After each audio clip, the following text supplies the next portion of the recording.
Con su primera venida, la historia fue radicalmente transformada. Contamos nuestros días de Cristo a nuestros días o antes de Cristo.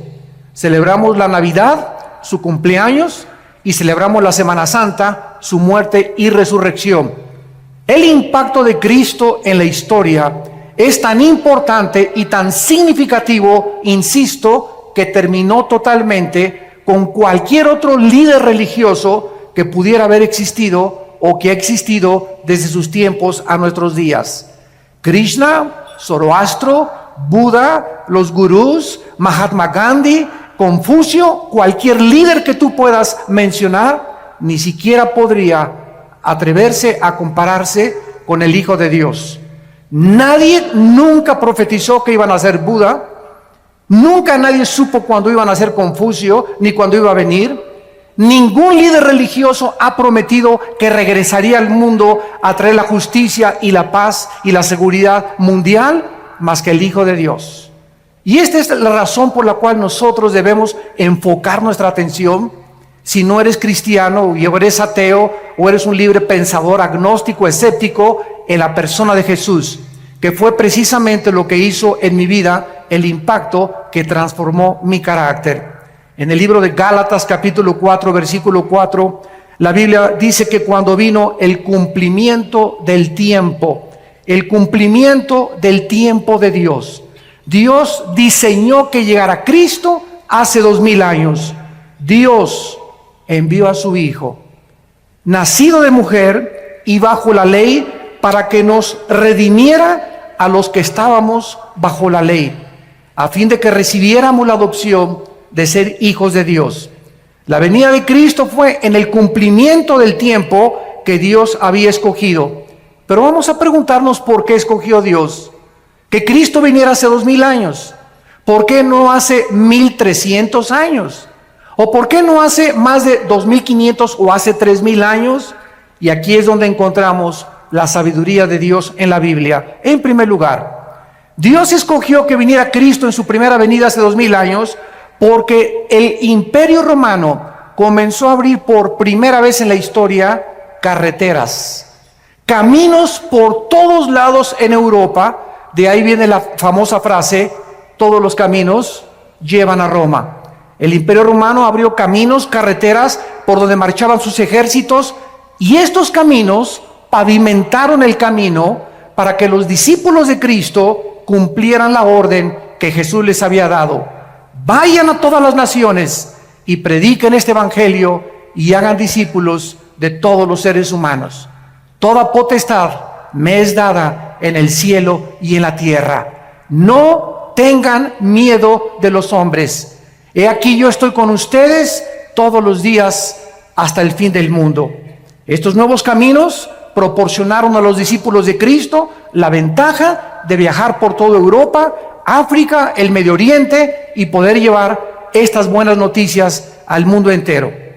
En segundo lugar, porque hace 2000 años existía la Pax Romana, que existió durante el tiempo de Cristo. Fue como un paréntesis de todas las guerras continuas que habían prevalecido anteriormente.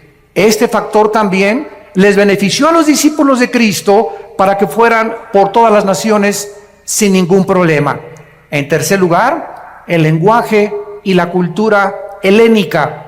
Cuando los ejércitos de Alejandro el Magno marcharon para conquistar el mundo, todos los filósofos griegos influenciaron de tal manera al mundo antiguo que el mundo antiguo adoptó y asimiló el lenguaje del griego, que se llamaba el griego koiné o la cultura helénica.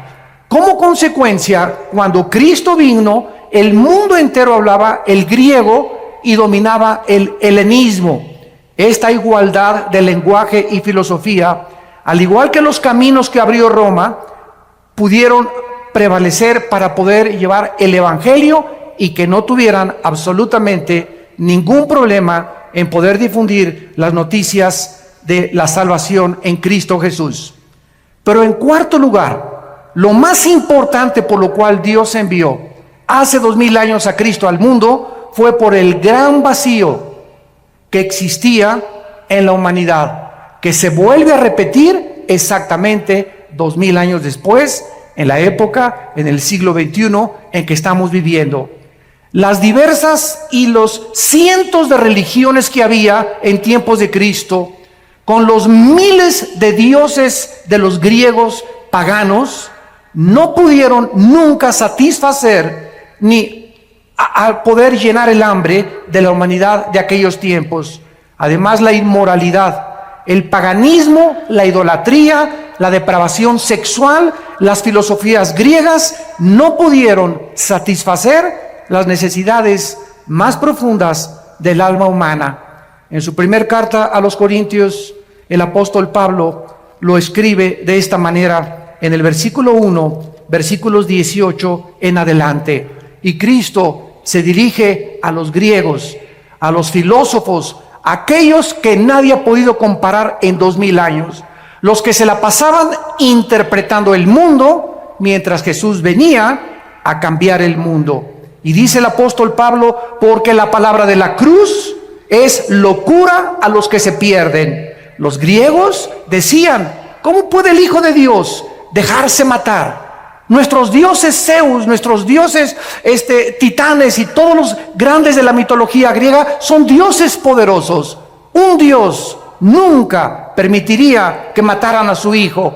Fue locura para los griegos, para la sabiduría humana, que Jesús muriera crucificado. Pero para los que se salvan, dice el apóstol Pablo, a nosotros es poder de Dios.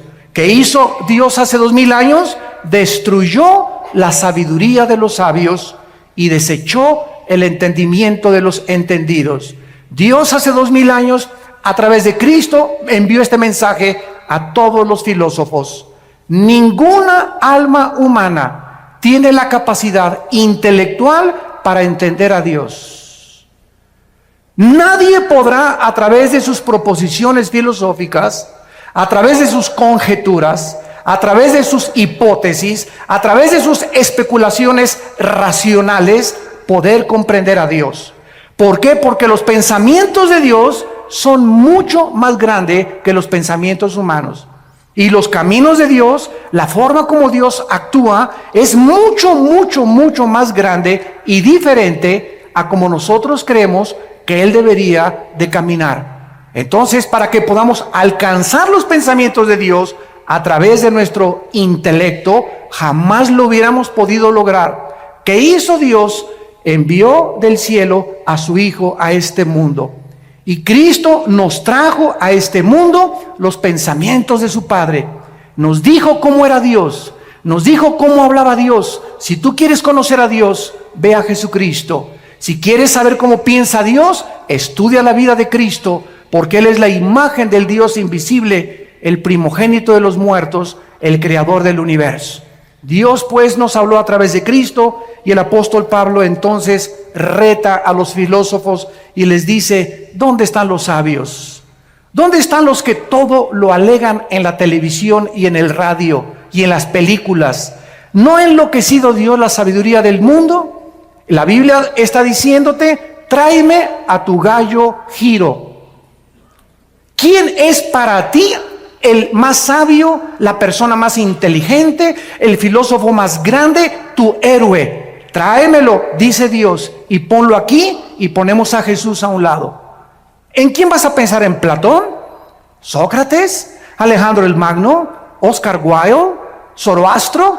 ¿Buda? ¿Mahatma Gandhi? Piensa. Dios nos está retando. Tráeme a tu gallito Giro. Piensen ustedes en el personaje que más ha impactado tu vida y comparémoslo con Jesucristo. Tráeme el libro que tú quieras de literatura, de genética, de historia, de geografía, de antropología, de aritmética, de física, de genética. Pónmelos aquí y ponemos la Biblia a un lado. No hay ninguna obra ni volumen en la literatura que se pueda comparar con la Biblia. Este es el mensaje que me ha gustado llevar a las universidades. Y retando a los universitarios, les he dicho lo mismo. Tráiganme ustedes y vamos a discutir y vamos a argumentar contra Marx, contra Freud, contra Carlos Darwin, contra Friedrich Nietzsche, contra Carlos Sagan, contra el que tú quieras. Cristo destruye la sabiduría y la filosofía humana. ¿Por qué? Porque son hombres. Hombres como tú y como yo, frágiles, con pies de barro, que no tenemos la capacidad más que limitada para poder llegar a un cierto punto de comprensión. Y el mundo se ha pasado tratando de entender el mal, la existencia de la maldad, que es el problema número uno de la filosofía y de los teólogos en la humanidad. La humanidad vivía en las peores condiciones en aquel tiempo, y entonces la Biblia dice, ya que la sabiduría de Dios. El mundo no conoció a Dios mediante la sabiduría, ni de Platón, ni de los griegos, ni de Sócrates, ni de Carlos Marx, ni de ningún hombre puede darnos el conocimiento de Dios. Agradó a Dios salvar a los creyentes por la locura de la predicación. Dios escoge un mensaje que es locura al intelecto humano. Y el mensaje es este: cree en Jesucristo, lo que Él hizo en la cruz del Calvario, invítalo a tu vida como tu Salvador, y Dios te perdona tus pecados, pasados, presentes y futuros. Recibes la eternidad en ese momento, y en ese momento el intelecto humano comienza a luchar. No puede ser tan fácil. Yo tengo que irme de rodillas a la villa, tengo que hacer algunas obras, tengo que hacer esto y el otro, tengo que hacer 5 asilos, tengo que construir 10 orfanatorios, tengo que hacer algo para poder entrar al cielo. Dios dice, mis pensamientos no son tus pensamientos, sométete a mis términos, la salvación es por gracia, no es por obras. Y este mensaje contradice todas las religiones, porque todas las religiones sin excepción enseñan que debemos hacer algo. Claro que después de recibir a Cristo tenemos que manifestar de que somos cristianos con las buenas obras, pero nuestras buenas obras no son el medio para salvarnos, son solamente un punto intermedio entre la salvación y lo que Dios dijo en su palabra. O sea, no es las obras lo que nos salva, sino el fruto de nuestra salvación. No nos portamos bien para irnos al cielo, nos portamos bien porque tenemos a Cristo y lo tenemos que demostrar por la forma en que vivimos. Fue entonces, en este tiempo, que el Dios Todopoderoso, el Creador del universo, envió a su Hijo al mundo, se vistió de carne, de hueso y de sangre, y nos trae este mensaje: de tal manera los ama mi Padre, de tal manera los ama Dios, que me ha enviado a mí al mundo a morir en una cruz por ustedes, para que cualquiera de ustedes que me escuche en este momento no se pierda, mas tenga la vida eterna. Mas Dios mi Padre muestra su amor a ustedes en que, siendo pecadores, yo voy a morir en tu lugar y en mi lugar, en una cruz, para que toda la gloria de la salvación tuya y mi salvación no sea para ti, para que nadie llegue al cielo y le diga: Pedro, dame chance de entrar, por favor. Y Pedro te contesta: ¿y por qué te voy a dar chance de entrar? Es que hice 10 orfanatorios, 5 asilos, me fui a la villa de rodillas, fui una buena persona, fui fiel, etcétera, etcétera. Y te va a dar una patada, Pedro, y te va a aventar hacia abajo. Porque nadie va a entrar al cielo por sus buenas obras, sino por la sangre derramada en una cruz. Este es el medio que Dios escogió para que chocara con el intelecto humano. Porque nosotros, insisto, buscamos que necesitamos hacer algo para poder ser aceptados por Dios. Las buenas noticias es que Dios ya lo hizo todo en una cruz. Y solo a ti y a mí nos corresponde creer y aceptar lo que Dios hizo en nuestro lugar en la cruz de Cristo. Mientras la humanidad se sigue sumergiendo más y más en la inmoralidad, donde se siguen aprobando los matrimonios gays, iglesias que están aceptando, ¿verdad?, homosexuales, en el paganismo, en la idolatría, en la corrupción, en la mentira, en el fraude, las tinieblas en el siglo XX se están haciendo cada vez más densas y más densas y más densas en el mundo, pero en la mayor parte de los cristianos existe la convicción, y lo sabemos por el espíritu que tenemos dentro, que está pronto el mundo a ser sacudido por los poderes sobrenaturales de Dios. Dios ha comenzado en primer lugar a permitir que los climas cambien. Ya no hay primavera, verano, otoño o invierno. Hemos acabado con el agua, hemos contaminado la comida, hemos contaminado el aire, la guerra política se intensifica, el Medio Oriente es una olla express que en cualquier momento cualquier loco aprieta un botón y explota el Medio Oriente. El petróleo se va a $200 por barril y comienza el caos, una inflación y una recesión donde la gente va a comenzar a desmayar, dice Lucas 21, por las cosas que están por suceder en el mundo entero. Y en medio de estas tinieblas y de esta confusión existe la voz de aquel que dijo: mi paz les dejo, mi paz les doy. No tengan miedo. Mientras el mundo esté confundido, ustedes saben que yo soy el buen pastor, que di mi vida por ustedes y que nunca, nunca, nunca nada les va a faltar. Para nosotros el morir es ganancia. Lo peor que nos pudiera suceder es morir en un terremoto, en un tsunami, una erupción volcánica, un avionazo. De algo tenemos que morir. Y cuando muramos, seremos librados de este cuerpo corrupto y nuestra alma y nuestro espíritu será libre de esta prisión donde se encuentra actualmente y temporalmente, para estar en la presencia por todos los siglos de los siglos en frente del Creador.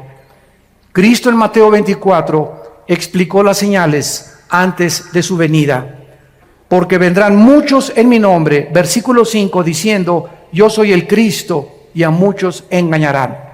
¿Cuántas personas conoces hace 2000 años a nuestros días que han dicho: yo soy el Cristo? Gurús, David Koresh, Jim Jones, un tipo que anda ahorita en Miami diciendo que él es el anticristo y que él es Cristo, etcétera, etcétera. Los gurús de las filosofías orientales que te dicen: concéntrate en Chapultepec en posición de loto, budismo zen, en el tercer ojo que tenemos. El tercer ojo lo tienen pero atrás, no lo tienen adelante. Y concéntrate en Dios, y Dios está dentro de ti, y Dios está dentro de todos los seres humanos. ¿De dónde salió esta filosofía? Esta filosofía salió de los hombres, no de la Biblia. Y mientras todo esto sucede y siguen levantándose hombres y mesías, y el mundo como un niño inmaduro sigue creyendo que un presidente o un gobernante va a sacar al país del problema, o un partido político, siguen los seres humanos poniendo su esperanza en los seres humanos y no en Dios. Y la Biblia dice: maldito el que confía en el hombre y pone por carne su brazo. Bendito aquel que confía en Dios, porque será como árbol plantado junto a corrientes de agua, que da su fruto a su tiempo y su hoja no cae, y todo lo que haga prosperará. Nuestra confianza está en Dios. Nuestra confianza y esperanza no está en ningún político, en ningún partido, en ningún sistema político, ni socialista, ni comunista, ni democrático. Ningún sistema es perfecto, ningún estadista es perfecto, solo Jesucristo fue perfecto. Así que si tú tienes tu confianza en Dios y en Jesucristo, podrás mantenerte en un fundamento inconmovible, que es la roca, que es Jesús. Mateo 24 dice Jesucristo: van a oír de guerras y rumores de guerras. Miren que no se turben, porque es necesario que esto acontezca, pero aún no es el fin. 1914, Primera Guerra Mundial de la historia. 1939, Segunda Guerra Mundial de la historia. De 1945 a nuestros días, 445 revoluciones, más de 370 golpes de Estado, más de 15 de cuántos genocidios. El siglo XX es el siglo donde más sangre se ha derramado, donde más guerras, donde más genocidios. José Stalin, Adolfo Hitler, Idi Amin, Lao Tse-tung, Mao Tse, y todos ellos, ¿verdad? Millones de personas mataron. Pero al mismo tiempo, e irónicamente, el siglo XX se caracterizó por ser el siglo donde más alta tecnología alcanzó el ser humano y donde más descubrimientos científicos se han logrado en toda la historia de la humanidad. Qué ironía que mientras el ser humano evoluciona en ciencia y en tecnología, se hunde en contrario en su moral. Cada vez se deprava más, cada vez hay más pastillas tranquilizantes, cada vez hay más confusión, porque el ser humano no fue nacido para él solucionar los problemas mundiales. Para eso tenemos a un Dios que dio su vida por nosotros en una cruz. Dice Cristo, iban a haber pestes. Te sonó la campana, ¿verdad? Que la influencia, que el ébola, que esto y el otro, que el SIDA, que el retrovirus del SIDA. Va a haber hambres, terremotos y todo será principio de dolores. Damas y caballeros, el mundo está entrando, lo que Jesús dijo hace 2000 años, al principio de los dolores. ¿Estás listo? Esto no es una coincidencia que hayas venido esta mañana a este desayuno. Dios te ama y Él quiere que tú te detengas y que pienses y reflexiones que la vida es mucho más que el sexo, que es mucho más que el alcohol y que las drogas, es mucho más que el dinero y es mucho más que la popularidad y la fama que puedas tener. Todas esas cosas te van a dejar vacío y te van a dejar insaciable, porque de esa agua volverás a tener sed, pero el agua que yo te doy, dice Jesucristo, será una fuente que salte dentro de ti para vida eterna, porque fuimos creados para Dios, y mientras nuestra alma no regrese a Dios, nada en esta vida nos podrá satisfacer, dijo Cristo. Y entonces muchos tropezarán entonces y se van a entregar unos a otros, y unos a otros se aborrecerán. Dios dice que antes de que Él venga, el carácter del ser humano se va a deteriorar. Y ahora hemos visto ya crímenes de niños de 8, de 9, de 10, 12 años de edad. Maestras de escuela acostándose con niños de 12, 13 años de edad, las maestras de 30 años. Madres que ahogan a sus hijos en los ríos y que los sacrifican porque el novio no le gustaron los hijos que tienes. Estamos viendo cosas que jamás en la historia habíamos visto. Ahora los adolescentes no son de 18 a 21 años, son de 12, 13 años de edad, ya manoseándose entre ellos, besándose entre ellos, usando drogas, usando alcohol. ¿Por qué? Porque el carácter del ser humano se está deteriorando y los padres no se han dado cuenta y lo están acabando de aceptar como algo normal. Y no es normal. Nosotros somos un pueblo santo, llamado por Dios. Somos linaje escogido para ir en contra de las diversiones, en contra de las costumbres, en contra de la cultura y la moral del mundo. Dios nos ha llamado a ser diferentes. Y en esta diferencia estriba precisamente si tú eres santo o perteneces solamente a una iglesia porque te bautizaron o porque tus padres te heredaron la religión. Esa es nuestra vida consagrada a Dios, donde podemos nosotros impactar al mundo con nuestra vida. Cada vez los padres se van contra los hijos ahora, los hijos contra los padres, divorcios por todos lados, la gente contra el partido político, entre los partidos políticos unos a otros matándose. Ya no les interesa México, no les interesa Argentina, les interesa su partido, no les interesa el bienestar de la nación, les interesa su imperio, les interesa lo que ellos anhelan, no les interesa tu bien ni mi bien, les interesa sus propios intereses personales. Este es el egoísmo del ser humano, donde ya se perdió la brújula por todos lados. Ya nadie sabe qué cosa es lo que están persiguiendo. Y dice Cristo, muchos profetas se van a levantar y engañar a muchos. Y por haberse multiplicado la maldad, el amor de muchos se enfriará. Pero el que persevere hasta el fin, este será salvado y será predicado este evangelio del reino a todas las naciones, y entonces vendrá el fin. No fue hasta 1975 que se puso en órbita el primer Sputnik en Rusia, hasta nuestros días, que ahora los medios de comunicación están llevando este mensaje al mundo entero. Ahorita me están viendo aquí más de 1,300 personas en este salón, pero en este momento estamos siendo observados también por más de 60 millones de seres humanos que están oyendo lo que tú estás oyendo. Increíble la tecnología del siglo XXI. La mayoría de la gente sabe que la humanidad se está desintegrando. Los cambios climáticos, los terremotos, la pérdida de ozono en el espacio, la contaminación del aire, el agua, la comida, las guerras del Medio Oriente son señales de que el mundo está a punto de explotar. Hace 2700 años, el profeta Isaías en el capítulo 24 versículo 3 en adelante, escuchen lo que escribió. Lo que voy a leer fue escrito, apúntalo, hace 2700 años. Y este rollo de Isaías que voy a leer se encontró en Qumran. Y estos papiros originales no los inventó Don Brown, ni el Código Da Vinci, ni ángeles ni demonios. No es mitología, esto está en el Museo de Israel.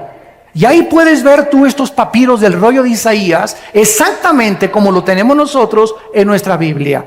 Así que si alguno tiene una duda de la veracidad de los documentos históricos de la Biblia, ahí están los documentos originales que te dan testimonio de que esto es realmente palabra de Dios. Dice Isaías 24, versículo 3, la tierra será vaciada, completamente saqueada.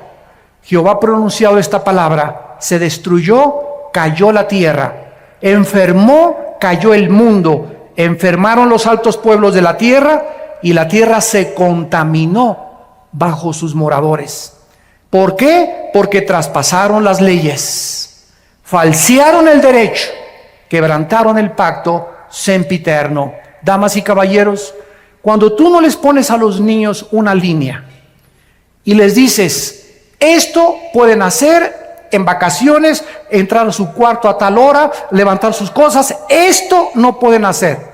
No puedes salir de tu cuarto después de las 9 de la noche, no puedes hacer estas cosas. Si no ponemos una línea de demarcación a nuestros jóvenes, a nuestros niños, y si el gobierno no tuviera parámetros como los altos y los semáforos que te dice la luz amarilla, párate, porque si te pasas no sos responsable de un accidente, entonces el mundo sería una anarquía total. Dios ha establecido líneas morales. La moralidad no la puede legislar un gobierno, porque hay gobiernos que permiten las drogas, que quieren legislar las drogas, hay otros que permiten la homosexualidad, así que el gobierno no puede tener la moral absoluta. Solo Dios, nuestro Creador, nos puede decir, estas son las líneas de demarcación. Y Dios en la Biblia ha establecido que el matrimonio sea entre un hombre y una mujer. No entre Pepe ni Pancho, ni entre Lupita ni Carmelita. Dios le trajo una mujer a Adán para que los dos pudieran interrelacionarse con órganos reproductores sexuales diferentes, para que pudiéramos ser colaboradores con Dios en traer seres humanos. ¿Qué ha hecho el hombre? Dice la Biblia, traspasaron las leyes. A mí no me importa lo que dice, a mí me importa ser feliz y no me importa lo que la cultura ni lo que la moral diga. Y los gobiernos, como son democráticos, ante la presión de los homosexuales y de los grupos degenerados, el gobierno no tiene más que legislar y decir, para poder comprar votos, pues vamos a legislar la inmoralidad y la homosexualidad. Hemos llegado al punto donde hemos falseado el derecho, hemos quebrantado el pacto con Dios. Nos estamos, escúchenme muy bien, la humanidad nos estamos convirtiendo en animales. En animales. Donde te matan, donde te secuestran, donde creen que el otro día vi un anuncio que decía, no a la pena de muerte porque nos convierte en asesinos. El partido que escribió eso no tiene el mínimo conocimiento de lo que significa la retribución y no la venganza. Cuando un gobierno ejecuta la pena de muerte, no está asesinando, porque Dios le dio la prerrogativa al gobierno de ejercer la pena capital, porque de acuerdo a Dios, escúchenme, señores políticos, de acuerdo a Dios hay seres humanos que han perdido el derecho de seguir vivos, que se han convertido en animales y que son lobos rapaces buscando a tus hijos para secuestrarlos, destruir tu familia, destruir la sociedad, causar temor. Y esas personas, de acuerdo a Dios, han perdido el derecho de vivir. Porque es preferible que uno muera y que no secuestren a 50 y que paguen por uno solo. Esta es la filosofía y el pensamiento de Dios, no es el de nosotros. Pero nosotros entramos en una misericordia falsa. Ay, no, pobrecito. Todos los que han agarrado han dicho, prefiero que me maten a estar 75 años en la cárcel. ¿Qué cosa es lo que está sucediendo? Estamos perdiendo la brújula, donde ya nadie sabe si es bueno, si es malo, qué es mejor o qué no es mejor. ¿Por qué? Porque no son guiados por la Biblia, sino por los razonamientos y las filosofías de los seres humanos. El ser humano, dice la Biblia, va a llegar al nivel de los animales. Y dice Dios, por esta causa la maldición consumió la tierra. Sus moradores fueron asolados. ¿Será quebrantada la tierra? ¿Será removida como un borracho?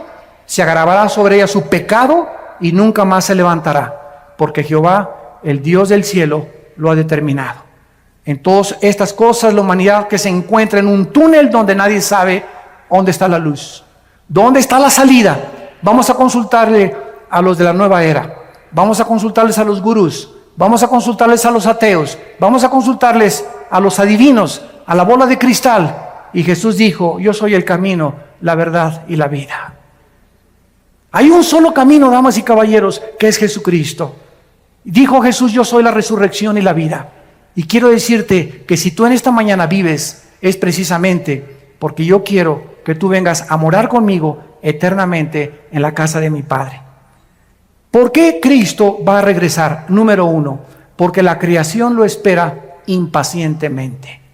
La creación ha sido contaminada con huracanes, tornados, lluvias, tormentas, erupciones volcánicas. ¿Por qué? ¿Ha existido esto siempre en la humanidad? Así es, desde que el primer hombre pecó en el huerto del Edén. Dios puso un planeta perfecto como administrador a una primer pareja y el hombre se rebeló contra Dios. Y Dios ha dejado esta rebelión continuar hasta el tiempo en que Él va a venir a poder acabar con la maldad.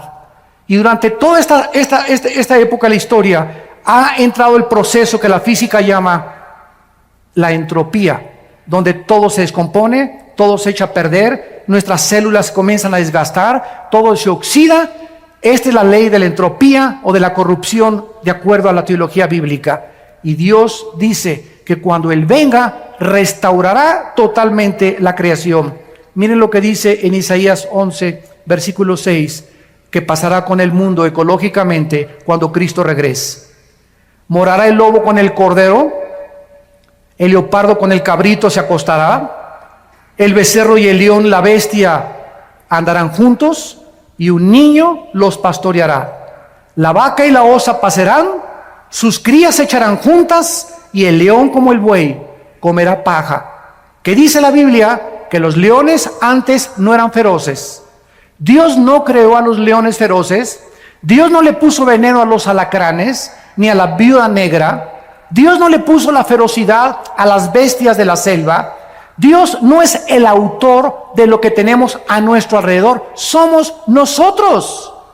Cuando nosotros pecamos, inmediatamente se contaminó todo lo que estaba a nuestro alrededor.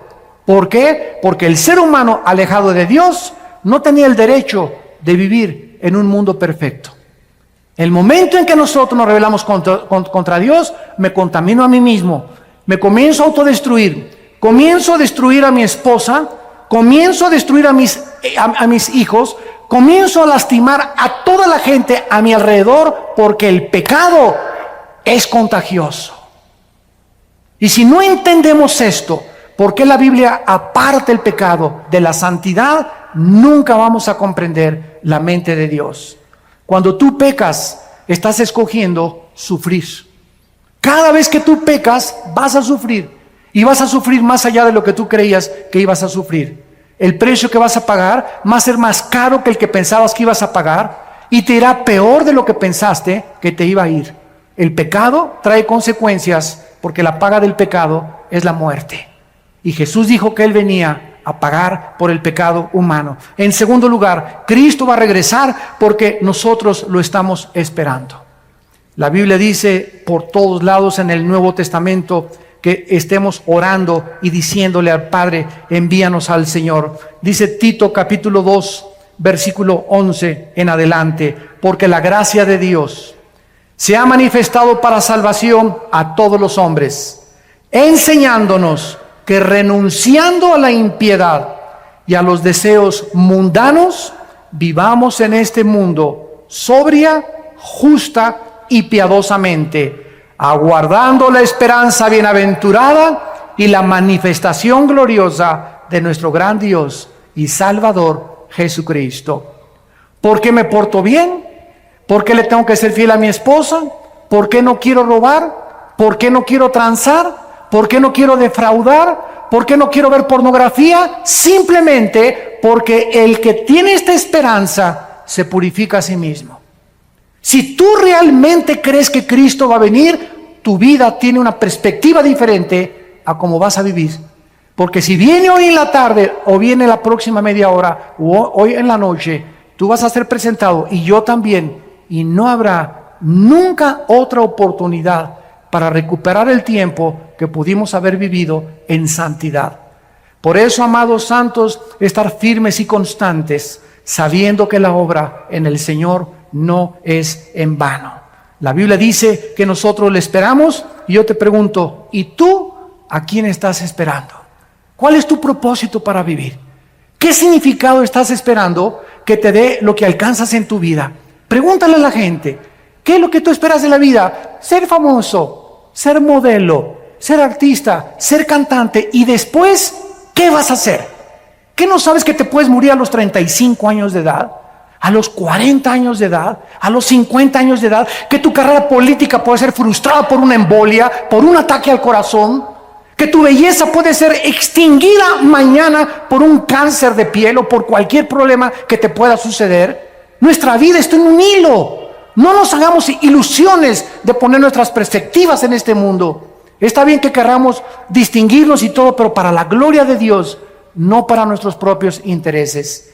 Si tu esperanza no está en Cristo, no eres más que una pobre criatura, desventurada, pobre, desnuda y triste delante de Dios. Porque lo que le da significado a nuestra vida es esperar a Cristo. En tercer lugar, Cristo tiene que venir porque la justicia lo demanda legalmente. Si Dios es justo y Dios ama la justicia, cuando Él venga, tiene que castigar el pecado. La paga del pecado es la muerte. ¿Cuántas personas conoces tú que se han muerto sin ir a la cárcel? ¿Cuántas personas hay en la cárcel que deben estar afuera? ¿Y cuántas personas hay afuera que deberían estar encerrados, pero por su influencia o por su dinero pueden salvarse del castigo judicial en este mundo? Escúchame, Dios algún día te va a pagar con todo lo que hiciste. No hay ninguno de nosotros que se le pueda escapar a Dios en el día del juicio, por cuanto Dios ha establecido un día en el cual juzgará al mundo con justicia, dando testimonio a los hombres con haber levantado a su Hijo de entre los muertos. En cuarto lugar, Cristo va a regresar para cumplir las profecías que Él dijo acerca de su venida. En el capítulo 14 de Juan, antes de morir, el día antes, Jesús les dijo a sus discípulos: no se turbe vuestro corazón, creen en Dios, creen también en mí. No permitas en estos meses y años que estamos viviendo que nada de las noticias, que el petróleo cayó, que el dólar cayó, que no hay trabajo, no permitan, dice Dios, que nada les robe su paz. Lo que nos hace ser vencedores ante las circunstancias adversas del mundo es la paz de Dios. Si tú no tienes en esta mañana, ustedes que nos ven por la televisión, si tú no tienes paz en tu vida, no puedes alcanzar ni lograr nada. Y déjame decirte algo, no tienes paz porque el pecado trae culpa, vergüenza, intranquilidad, irritabilidad, rencor y amargura. Cada vez que pecas, pierdes la paz, pierdes la tranquilidad, no te aguanta ni tu perro. Pero cuando tenemos paz, somos gobernados por algo que sobrepasa el entendimiento, y que aunque podamos alrededor estar en medio de un huracán y de un tornado, sabemos que nuestras vidas están totalmente en las manos de aquel que dio su vida por nosotros en una cruz. Cristo dijo: en la casa de mi Padre muchas moradas hay. Si así no fuera, yo os lo hubiera dicho. Voy a preparar lugar para ustedes, para que si yo me fuere, vendré otra vez y los tomaré a mí mismo, para que donde yo estoy, ustedes también estén. Y ustedes saben a dónde voy y sabéis el camino. Tomás le dijo: no sabemos dónde vas. ¿Cómo podemos saber el camino? Jesús le dijo: yo soy el camino. Yo soy la verdad. y yo soy la vida. Nadie viene al Padre si no es por mí. Cuando yo leí esto hace 33 años, fue lo que hizo que mi vida fuera consagrada a Dios. Cuando yo leí esto, ya había estudiado yo las religiones, Buda, había pertenecido al Partido Comunista, quería ser gurú, me quería el Himalaya, me quería rapar como los Hare Krishna, quería experimentar con las drogas, con la marihuana, con el LSD, etcétera, etcétera. Y cuando yo me enfrento con estas palabras de este hombre, caí en ese momento, eran las 1:30 de la madrugada en mi casa, bañado en lágrimas. Por fin descubría a alguien que me decía, no puede que, quizá, chance y, a lo mejor me encontraba con alguien que me decía, yo soy el camino. No hay ningún otro camino, Armando, me decía Jesús, más que yo. Cualquier otro camino en el que tú te encuentres es un camino que conduce a la muerte. Yo soy el camino por donde tú debes andar, agárrate de mi mano, dice Jesús, y vas a caminar conmigo, y vas a tener vida y vida en abundancia, y además cuando mueras, vas a seguir siendo pastoreado por toda la eternidad por mi Padre. Cristo viene para cumplir sus promesas que Él nos ha hecho. Y terminamos viendo los contrastes entre la primera y la segunda venida de Jesucristo. En la primera venida de Jesucristo, Él vino a quitarse el trono, la corona, los vestidos reales y bajó a un mundo de pordioseros. Bajó a un basurero que es el planeta Tierra. Y estando en la condición de hombre, no invitó a su nacimiento al Chadirán, ni a la Pompidou, ni a los Richelieu, no inventó a la clase media alta, ni a los políticos, ni a los encumbrados. Cuando Él nació, imagínate esto, el creador del universo nace en un pesebre. ¿Qué nos dice esto? Que Dios es un Dios humilde. Y que ese carácter de Dios lo debemos llevar nosotros en nuestra alma. Inmediatamente la humildad se refleja en los que siguen a Jesucristo de todo corazón. Y lo contrario es la pomposidad, la vanidad, la altanería, la soberbia, el orgullo que gobierna a los seres humanos. El desprecio por las clases marginadas, el creerse que por ser socialmente más educado o tener mejor coche o mejor color de piel o mejor esto, inmediatamente lo notamos en aquellas personas que no conocen al Hijo de Dios. Cuando Cristo venga, vendrá con toda su gloria, con toda su potestad, con todo su reino para gobernar para siempre. Dice Mateo 24:29, e inmediatamente después de la tribulación, el sol se oscurecerá, la luna no dará su resplandor, las estrellas caerán del cielo y las potencias de los cielos serán conmovidas, y entonces aparecerá la señal del Hijo del Hombre en el cielo, y entonces lamentarán todas las tribus de la tierra y verán al Hijo del Hombre viniendo sobre las nubes del cielo con gran poder y con gran gloria. Vino como un siervo, cuando Él venga, viene a reinar sobre nosotros. En segundo lugar, vino como un cordero en su primera venida, cuando estaban ante sus enemigos, no abrió su boca. Pilato le dijo, defiéndete, ¿qué no sabes que tengo poder para crucificarte o para soltarte? Cristo sabía que su vida no dependía de un gobernador.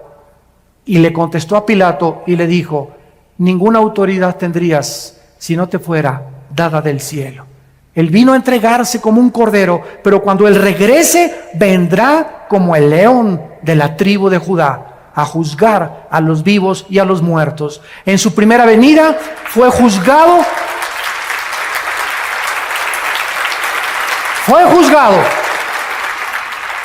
En su primera venida, con el juicio más injusto dentro de la misma jurisprudencia y de las leyes del derecho romano y del derecho griego y de todos los que han estudiado, es el juicio más injusto que un hombre ha padecido, el haber sido juzgado como lo fue Jesucristo. En su segunda venida, Él vendrá como el juez de toda la humanidad. En primera venida el mundo lo juzgó y dijeron, crucifíquenle, crucifíquenle. Cuando Él venga en su segunda venida, en estos días o en estos meses o en los próximos años, viene a juzgar a todos aquellos que se burlaron de él. Y en cuarto lugar, cuando él vino, nació en un pesebre. Creció como un humilde carpintero y entró a Jerusalén en un burrito. No como los centuriones romanos montados en caballos blancos y con una diadema de hojas de olivo. Él entró en un burrito a Jerusalén lleno de lágrimas, diciéndole al mundo: ustedes deben arrepentirse de sus pecados. Pero cuando él venga por segunda vez, vendrá en un caballo blanco, y seguido de millones y millones de ángeles y de santos que vendremos con él.